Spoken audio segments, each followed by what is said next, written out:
ये पूर्व के जन्मों से निश्चित किया गया है।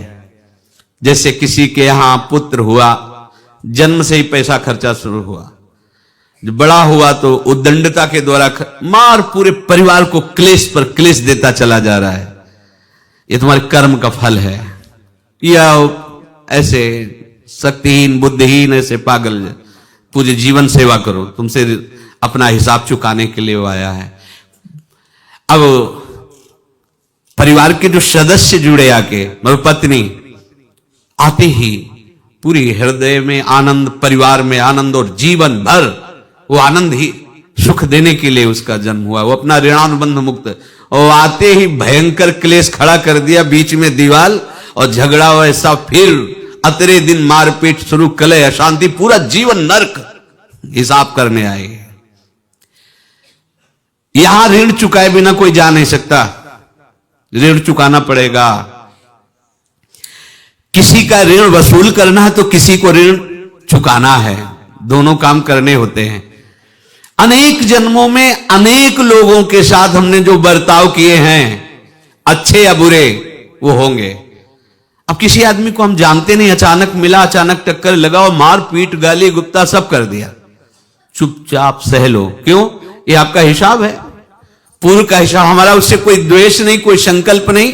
अचानक घटना घटी और हमसे द्वेष करने लगा, हमें पीटने लगा, हमें गालियां दे, ये हिसाब है, चुपचाप सह जाओ। अपने घर का भाई ही भारी दुश्मन बन गया और क्लेश, हिसाब है। एक प्रभुदत्त ब्रह्मचारी जी की वाणी में पढ़ा था, एक महात्मा जी भ्रमण करते थे तो उस समय असरफियां चलती थी, मोहरे असरफियां, तो उनको भेंट में देते लोग। तो या तो ठाकुर सेवा में लगे तत्काल, या संत सेवा में तत्काल लगे, उसका संग्रह करके डोलना ये ठीक नहीं है बैरागी के लिए, सिद्धांत में ये ठीक नहीं है।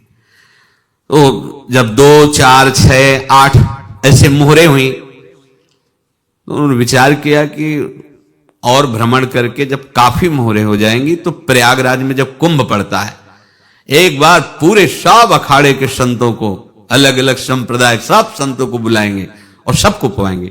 अब साधु है तो यही विचार करेगा, और क्या विचार करेगा। तो उन्होंने एक ऐसे डंडा बनवाया, बेंत, जो ऊपर से चूड़ीदार और भीतर पोला, और मोहरे उसमें डालते गए।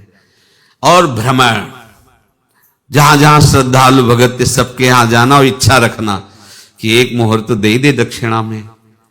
कामना कोई भी हो वो बांधती ही है, ध्यान रखना। इसीलिए प्रभु जो चाहे वो करे, अपनी चाह नहीं रखनी चाहिए, अपनी चाह प्रभु की चाह में मिला देनी चाहिए। धीरे धीरे वो छड़ी भर गई, भ्रमण करने वाले महात्मा चूड़ी लगाई, इंतजार करते रहे। जब प्रयाग का कुंभ पड़ा तो चले। तो रास्ते में एक गांव में पूछा जाता है, जैसे कहीं रुको कि कोई श्रद्धालु ऐसा है जो संत सेवी है। तो कुछ लोगों ने बताया, हाँ एक परिवार है बहुत संत सेवी है और आपको मिलाते हैं उनसे। आइए महाराज, घर में रुका, खूब अच्छा हलवा पूड़ी पवाया, और जो घर के मालिक थे चरण दबाए। चरण दबाते दबाते उनकी दृष्टि पड़ी उस डंडे पे, इतना मोटा और ऊपर से कुछ चूड़ी सी भी नजर आ रही, इस डंडे में तो कोई रहस्य है ही है। अब महात्मा जी को खवा पिला के सुला दिया। महात्मा जी जब सो गए तो पत्नी से धीरे से कहा, वो डंडा लाओ बाबा जी का डंडा। वो चूड़ीदार जो ही खोला पलटाया तो सैकड़ों मोहरे। ऐसे संत रोज पधारे भगवान, तुम आनंद हो जाए फिर क्या। पत्नी से कहा, नाप के कंकड़ लाओ। वो तो महात्मा जी तो खाए खीर पूड़ी, आराम से सो रहे। रात में पूरी प्लानिंग करके उसमें कंकड़ भर के चूड़ी लगाकर सिराने रख दिया, सारी मोहरें हटा ली। महात्मा जी आराम से छड़ी उठाए तो वजन पक्का। वैसे बड़े लोग चतुर होते हैं, पर ये नहीं जानते कि कर्म कितना भयानक होता है। और उनकी कोई संतान नहीं थी, पर धन में इतना प्रेम उनको था बहुत सावधान रहे। साधु महात्माओं के पास जो अर्थ है, गृहस्थी अगर आता वहीं से है, पर अगर उसको जोर जबरदस्ती या किसी छल कपट से, तो वो उसका विनाश ही करता है। आज तक का प्रमाण है। अब उनको ये भाव पता नहीं होगा, या पता होगा तो लोभ के कारण वो उसको मान नहीं पाए होंगे।